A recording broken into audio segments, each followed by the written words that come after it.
Fala, meus amigos! E o São Paulo, hein? Faltavam 4 jogos, agora faltam 3 jogos. Será que o São Paulo vai conseguir ser campeão paulista em 2026? Bom, vamos conversar um pouco sobre o jogo do São Paulo com a Ponte Preta no estádio Moisés Lucaleri, 2-1 para o São Paulo. O São Paulo começou um jogo um tanto quanto apático, porém dominando o jogo. Eram 2 times apáticos, mas não dava para esperar muita coisa da Ponte Preta, uma vez que durante o campeonato ela não conseguiu esboçar reações, então não seria nesse último jogo. Agora, claro, ela fez o que pôde e isso foi o que impossibilitou, com certeza, do São Paulo apresentar um jogo melhor. 2-1 saiu barato para a Ponte Preta, mas aí tem um ponto de atenção. Desnecessário o São Paulo ter cochilado, baixado a guarda, tomou ali aquele gol e isso com certeza deixou o time ainda mais preocupado e anímico. Não precisava, falta concentração. É isso que em outros vídeos nós já falamos aqui e vira e mexe você vê isso acontecer. Um jogo estava totalmente seguro, o time da Ponte Preta não esboçava nenhuma reação e o São Paulo permitiu que a Ponte Preta fizesse um gol. Agora imagina uma fatalidade, um jogador do São Paulo ser expulso. Como que poderia ficar o jogo? A Ponte Preta poderia crescer, empatar, virar o jogo. Essa é uma situação que dava para ter sido evitada. O que a gente aprende com esse jogo? É que o time titular do São Paulo, como eu já disse em outros vídeos, ele é a única possibilidade de o São Paulo ganhar jogos. Quando o Crespo faz mudanças, quando não necessariamente durante a partida entra um jogador que é tido como reserva, dificilmente vai surtir algum efeito. Isso aconteceu no jogo de ontem.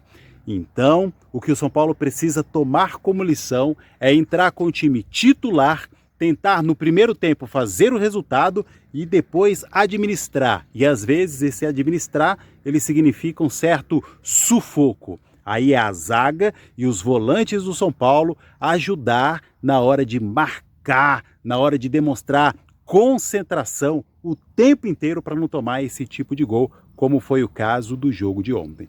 Então, nitidamente, o São Paulo ele não consegue reagir de maneira positiva quando ele toma um gol. Fica ainda mais anímico, o time fica mais preocupado, a reação ela vem muito sutil, o São Paulo não consegue reagir, fazer uma pressão em cima do time para que ele mostre quem é de fato que manda, quem é o time que é tricampeão mundial. O São Paulo não consegue, essa é a verdade. Quando o São Paulo toma um gol, ele não consegue manter aquela frequência, o time ele sente, o São Paulo não consegue, dentro do estádio do Morumbi, impor respeito ao adversário. Por isso, se a gente pode chamar de tática, o que o São Paulo precisa fazer é o resultado no primeiro tempo. Por mais difícil que seja, é óbvio que isso é difícil, mas o jogo é jogado. O São Paulo precisa, uma vez que tem o time titular como chave, não tem um banco de reserva, não tem 1 ou 2 jogadores que pode de fato mudar a situação. Teoricamente, seria o Ferreirinha. No entanto, ele começou a temporada muito abaixo da média, não conseguiu surtir nenhum efeito às suas entradas em campo. Então o São Paulo precisa de fato explorar o time titular já desde o início do jogo. Essa é que é a grande verdade, é a minha análise sobre o time titular do São Paulo.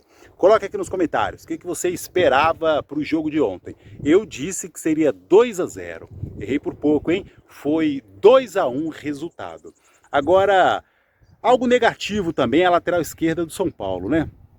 Enzo Dias é o que a gente costuma dizer, ele é muito esforçado, né? Mas essa ideia de esforçado para um jogo de alto nível, esperar um jogador também de alto nível e você usar como característica, como qualidade principal, o fato de ter um esforço, Na verdade, isso não é virtude, levando em consideração que o futebol é de alto nível. A gente só pode esperar que, de fato, todo jogador seja esforçado. Esforçado mesmo é aquele que trabalha com um serviço mais pesado, um servente de pedreiro, um pedreiro, aí esse camarada ele é esforçado. Agora o jogador de futebol é tão somente natural que ele demonstre força, engajamento, empenho, raça o jogo inteiro.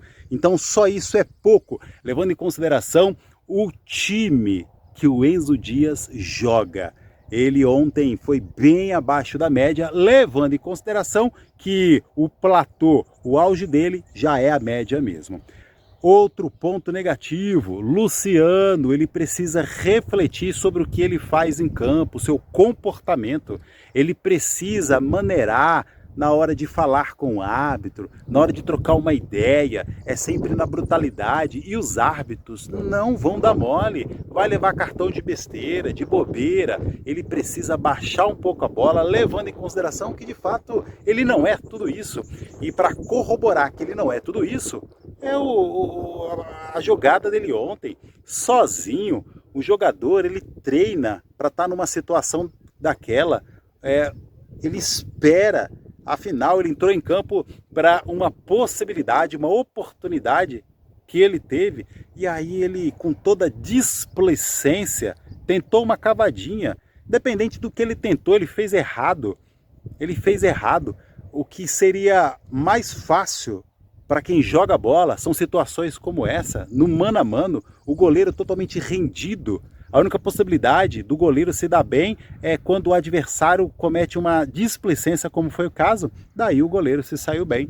Na verdade, ele não fez mais que obrigação. O atacante é que tem a obrigação de fazer, converter, e ele não fez, com total displicência. 2 pontos muito negativos no jogo de ontem. No mais, aí a gente viu um time dentro do que nós já percebemos nos últimos jogos, com o Santos, com o Flamengo, com o Grêmio, um time mais moderado, precisa aumentar um pouco o nível. E o Campeonato Regional, o Campeonato Paulista, vai dar a chance do São Paulo aumentar um pouco mais o nível. Faltam 3 jogos. Será que o São Paulo vai conseguir ser campeão paulista? Coloque aqui nos comentários. Um abraço e até mais.